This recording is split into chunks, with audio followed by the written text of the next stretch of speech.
Welcome back to the Honda Beat electric car conversion project. In this episode, I'm going to be removing a whole bunch of other stuff. The engine's already gone. In the last episode, we took that out. Now, there's just a whole bunch of other stuff that doesn't need to be in the car anymore once it goes electric.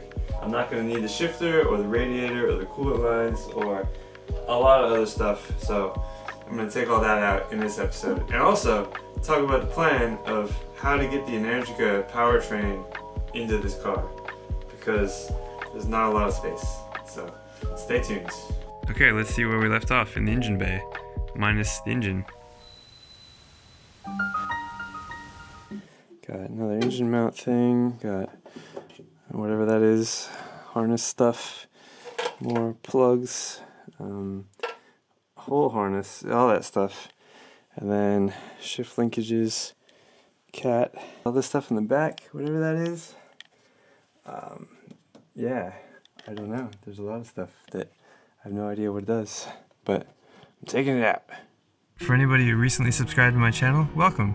If you subscribe for electric motorcycle videos, this isn't one of them, but it is kind of. Eventually I will be putting electric motorcycle parts in this car. I'm just not quite there yet. It's taking just about as long as you would think. And I really should have called this series, Sam Spends the Year Taking His Car Apart and Making It Undrivable. But all the exciting stuff is about to happen. It's just that thinking about how everything's going to fit together in the car is what's taking the most time.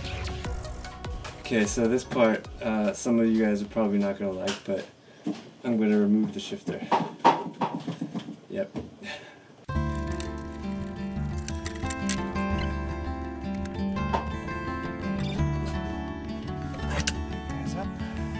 Believe it or not, I'm removing over 30 more kilos worth of parts in this video, so I don't feel too bad about losing the shifter. It's all just excess weight to me. That is crazy long.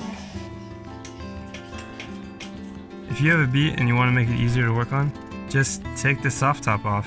I really should have done this a long time ago. It's only like 10 screws and 4 big bolts. Let's see how heavy this soft top is. It feels really heavy. Oops. 13 kilos. That's like 28, 30 pounds, something like that. Crazy. Maybe I just don't have a top at all. I don't know. It might be worth it. Next up was the ECU, another thing that can come out because the car doesn't have an engine anymore. Automac Racing Boutique. Is this chipped? I wonder. Let's open this up. Chances are it's just a refurbished ECU, but I'm curious what it looks like inside, so I'm gonna open it up. Show you guys all the little circuitries and such. Okay. Let's see. Fancy. Oh, something says 6.6R. What's that? It's like a piece of electrical tape on it. 6.6R. So I feel like something's going on here. Maybe not. I don't know. Honda Beat people, you guys can tell me what's going on. Maybe it's solely stock. I don't know. Or maybe that chip is something else. The engine had an aftermarket exhaust and also intake trumpets, so maybe it was tuned for those. But this chip could also be a top speed limiter delete. That seems to be a common thing people do with Beats. Although I can't imagine how sketchy it would be driving this thing faster than 80 miles per hour.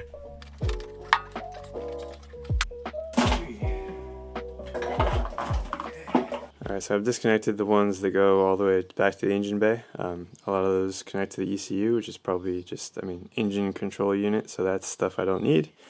These go to the front though, so I'm guessing one of these is for the brakes, one of these is for turn signals, and then this is probably gauge cluster that has all the information that comes from the ECU and speedo and all that stuff.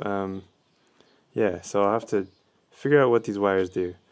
Thankfully there aren't that many wires, and this one I won't even need because I'm replacing the speedo with the Energica one. So really just the brake and the turn signals.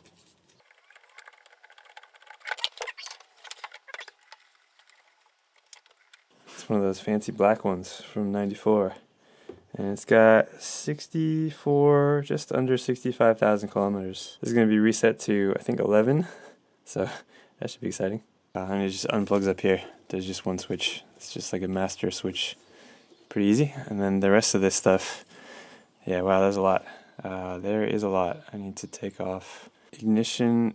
Oh yeah, turn signal. This is something else. Yeah, lots of stuff to figure out. Oh boy. And now to make you guys even more sad, I'm gonna remove the clutch pedal. This is really the end. It is out. No more shifting. I can just cut off my left foot. I got back to taking the rear harness out to strip the engine bay as much as possible so I can see what kind of space I'm working with. It feels big in here, but it's tighter than I expected.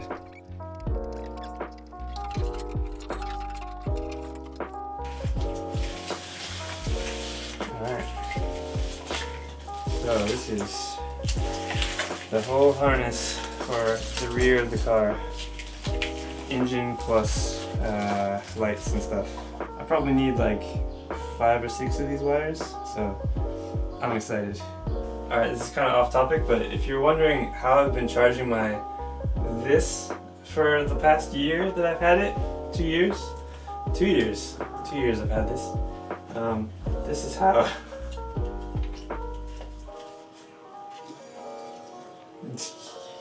Everything's still wired up and running, kind of, so it's pretty easy. I just wait until it gets down to around 40% and charge up to 80%, and in a few more months I'll do that again.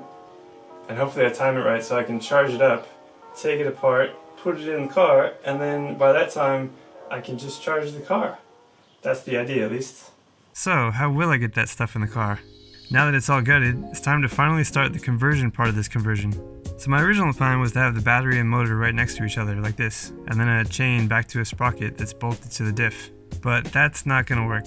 I did some really rough 3D prints of the motor and the top of the battery so I could play around with the space in real life, because it might fit in 3D land, but holding this stuff in the engine bay really shows you right away that it's not gonna fit, especially when you factor in a mounting structure for everything. Then I thought I could rotate the battery so I could still have the motor where it was, but the battery runs into this back piece of the frame, which is very structural, unfortunately. Otherwise I just cut a hole in it. However, there's a lot of room under that structural frame piece in this space back here. So what if I put the motor behind the battery and have it sitting above the diff with a chain going down? This is really tricky because you'd think, okay, the battery is the biggest thing, so mount that first. But how does the motor fit? Well, the motor has to line up with the diff, which is dependent on where the axles come together. So the diff should be mounted first, right? Kinda. Really, it all has to go in at the same time. The only thing about this idea is that the battery is so tall, to make sure it doesn't hang below the bottom of the car, it has to sit up higher, like this, which complicates things a bit. That means I can't use the access panels that were originally here, but I still need these side panels for seatbelt mounts. This one on the passenger side clears the battery, but this one I'll have to cut. Just remove the gas cap part of it. This is actually called the seatbelt base plug. I did consider flipping the battery on its side so it goes horizontally along the firewall. That way I could keep all the original access panels. But the mounting points on the battery really aren't designed for this. Energica built it to hang from a frame vertically, so I'm just going to keep it the same way it was set up in the bike. That just seems safer, and that way there's way more room for a mounting structure. So I modeled something up.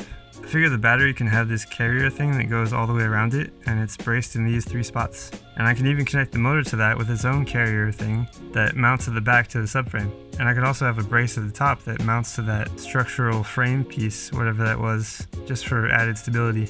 I actually took the axles out and swapped them so that where they meet, where the diff is to the left, so the motor can be centered as much as possible. And then the diff can mount kind of like this with sealed bearings holding it in. All this might change, but this is kind of my first draft of what it could be like. I don't know if any of that stuff is actually going to work, but now that I have kind of a rough plan, I'm going to run it by an engineer buddy and see what he thinks. And hopefully, if everything's good, I'll start making some mounts and put that stuff in there. So that'll be the next episode, actually making the car electric. I guess that's the point of this whole series, right? Yeah, hopefully. Alright, anyway, thanks for watching, and I'll see you guys next time.